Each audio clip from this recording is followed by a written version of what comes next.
Selamat siang. Di sini saya akan mempresentasikan tentang eddy current testing yang disusun oleh Ricky dan Farul Setiawan. Eddy current testing adalah salah satu dari banyak metode pengujian elektromagnetik yang digunakan dalam non-destructive testing yang memanfaatkan arus eddy yang mengalir pada area konduktor untuk menemukan cacat pada sebuah material. Arus eddy ini dihasilkan oleh induksi arus listrik bolak-balik dalam material konduktor, dan arus bolak-balik tersebut akan menghasilkan medan magnetik bolak-balik. Arus eddy ini mengalir membentuk lingkaran terpusat dan tegak lurus terhadap medan magnet yang dihasilkan oleh kumparan probe atau putar. Arah putaran yang dihasilkan tergantung dari arah putaran probe tersebut. Diskontinuitas ketidaksambungan dapat terdeteksi dengan posisi bersilangan terhadap arah arus eddy pada material yang diuji. Frekuensi bolak-balik pada arus eddy ini bergantung pada frekuensi bolak-balik yang dihasilkan oleh medan magnet pada kumparan probe tersebut.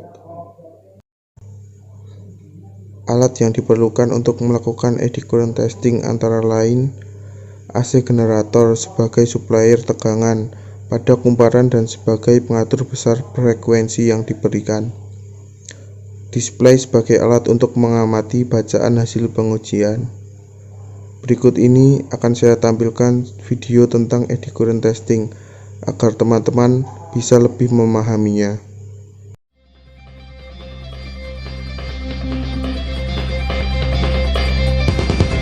Eddy current testing is used to detect surface and near-surface irregularities in ferrous and non-ferrous materials by inducing an eddy current field in the part under test.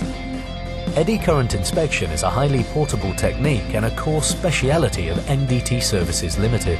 Our equipment is light and our technicians highly trained, meaning that there is no need to remove any surface paint, and the technique is ideal for on-site applications, the inspection of aerospace parts and structures, including wheels and brake assemblies. NDT Services Limited also uses portable eddy current testing equipment for the inspection of tube assemblies in a variety of components, such as heat exchangers and oil coolers, in public buildings, power generation and plant applications.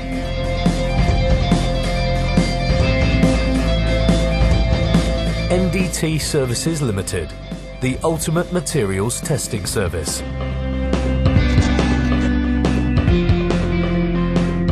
Jenis-jenis probe yang digunakan dalam pengujian antara lain: A. Pancake probe. Pancake probe ini digunakan untuk menguji benda yang permukaannya rata. B. Test probe. Kumparannya diatur sedemikian rupa untuk mengatur arah arus eddy current. Test probe ini memiliki beberapa jenis lagi, antara lain 1. Encircling coil probe. 2. Horseshoe shape coil probe, digunakan untuk mendeteksi cacat berbentuk planar. 3. Cross axis coils. Kumparannya dibuat berbeda arah 90 derajat sehingga menghasilkan eddy current ke segala arah pada material yang diuji.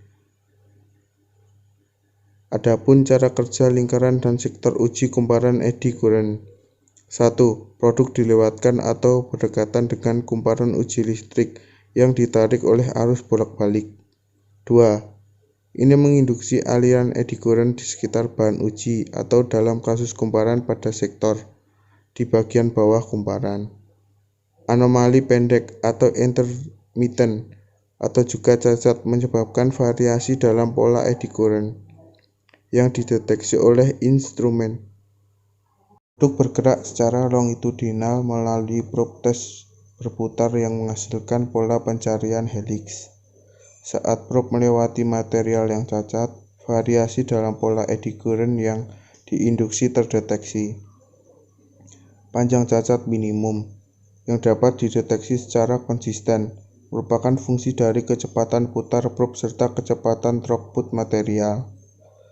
Pengujian rotari adalah metode pilihan yang diperuntukkan mendeteksi cacat permukaan jenis jahitan pada tingkat kawat dan bar non-magnetik atau magnet. Adapun teknik yang digunakan dalam pengujian yaitu teknik pengujian dengan frekuensi rendah. Frekuensi yang digunakan adalah 50 kHz atau lebih besar jika diperlukan. Kedalaman penetrasi yang dihasilkan rendah, pada umumnya kurang dari 0,25 mm. Metode ini memiliki sensitivitas yang tinggi. Sering digunakan untuk mendeteksi cacat yang terbuka pada permukaan yang mudah dijangkau seperti plat. Teknik pengujian dengan frekuensi tinggi. Frekuensi yang digunakan sekitar 50-100 kHz. Semakin tinggi frekuensi, maka semakin dalam penetrasinya, tetapi sensitivitasnya akan berkurang. Sehingga diperlukan nilai yang optimum antara kedalaman penetrasi dan sensitivitas pengujian. Teknik mengukur konduktivitas. Perangkat mengukur konduktivitas pada instrumen eddy current memang dirancang khusus untuk mengukur konduktivitas material. Pengoperasiannya pada frekuensi yang tetap dan dikalibrasikan dalam persen IACS atau ms per meter. Dapat dilihat pada gambar ini adalah alat eddy current test yang dapat digunakan untuk berbagai bentuk geometri antara lain kawat, pipa, batang, silinder, lembaran logam, dan bentuk-bentuk hasil dari pembentukan lainnya. Eddy current testing memiliki kelebihan dan kekurangan antara lain A. Kelebihan. Pengukuran yang dilakukan bervariasi. Sensitivitas pada krek kecil tinggi. Dapat mendeteksi surface dan subsurface defect. Hasil dapat diperoleh dengan cepat. Peralatannya dapat dibawa kemana-mana. Persiapannya sederhana. Tes probe tidak harus kontak langsung dengan benda uji. Dapat mendeteksi pada material konduktor dengan berbagai bentuk geometri. B. Kekurangan.